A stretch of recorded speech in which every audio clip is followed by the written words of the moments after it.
Hello students, in this video we will see the solution of question number 21.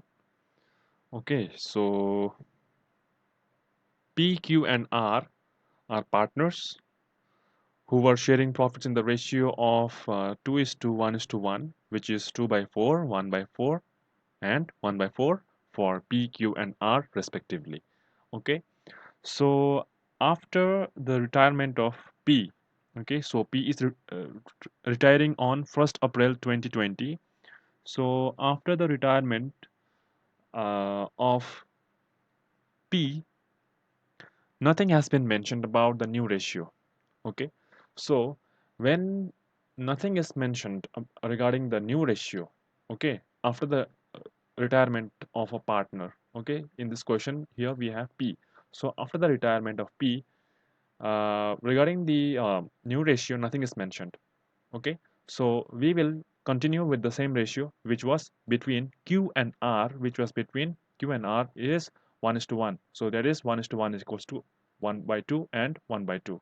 Okay, so if nothing is mentioned, if any partner is going out of the business, if any partner is retiring out of the business, you know that already. Okay, if it was Q, then it would be 2 is to 1. Okay, so if R was retiring, then it would be between P and Q in the ratio 2 is to 1. Okay, new ratio. But here in this case P is retiring, so the new ratio between Q and R will be as continued as before, which was between them 1 is to 1, which will be 1 by 2 and 1 by 2. That is the new ratio. Okay, so calculate the gaining ratio.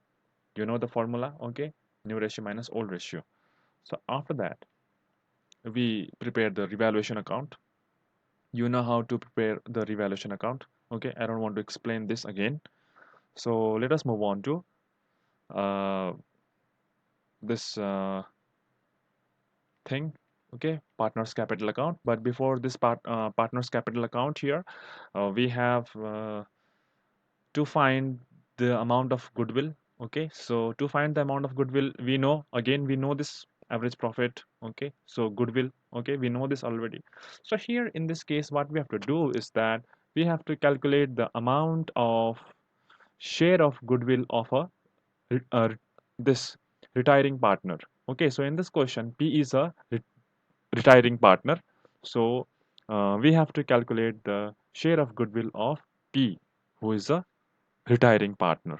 Okay, so which will be 70,000, and this 70,000, okay, this particular 70,000 will be borne by the gaining partners as per their gaining ratio, which is 1 is to 1. Okay, we will see this effect here in partners capital account.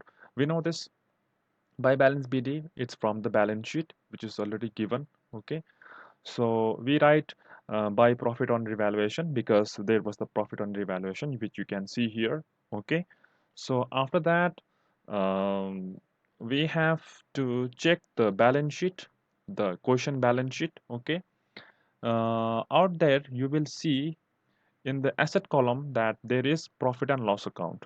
Okay, which is the loss. Okay, so that loss needs to be shared between all the partners as per their old profit sharing ratio. Okay, this is as per the old profit sharing ratio.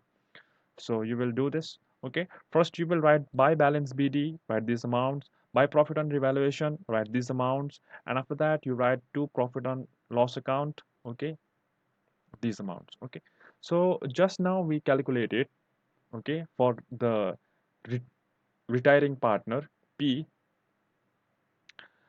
his share of goodwill was 70,000, and this 70,000 is to be borne by the gaining partners Q and R as per their gaining ratio. Okay, so as per the gaining ratio, they will give, okay, to P by Q's capital account 35,000, by R's capital account 35,000. Why? Because P is a retiring partner. Okay, so this 35,000, you can see the effect here. Okay, um, because P is giving here. Oh, sorry, Q is giving here. Okay, Q Q and R are the continuing partners. Okay, they continue the business. So to P, Q will give 35,000. That is why we can see here 35,000. Okay, debited in his account, and R will also give to P. That's why we have the um, amount out here. Okay, 35,000. And as per this question, whatever the amount was to be given to P was to be transferred to his loan account. Okay, so this loan account will appear. Okay, so you know how to find the balance, CD. Okay, it is very simple. Just put the amounts. Okay, I'm not explaining much about all the technicalities because you know all from the previous chapter only how to prepare revaluation account, how these effects are there. Okay, so I don't want to discuss all those things. But as per this balance sheet, as per the balance sheet which you can see here, this thing, P's loan account will appear in the liabilities column of the business because loan is a liability. Okay, to the firm. And remember that EPF, Employees Provident Fund, is a liability for the firm. So we will not touch this part until and unless we have any adjustment regarding that. Okay, EPF will not be distributed or shared between the partners. Okay, so P's loan account will appear in the balance sheet if there is any loan. Okay, so there can be the situation that the retiring partner to be paid completely. Okay, sometimes there will be the part payment. Okay, so we will see all those things in the next question.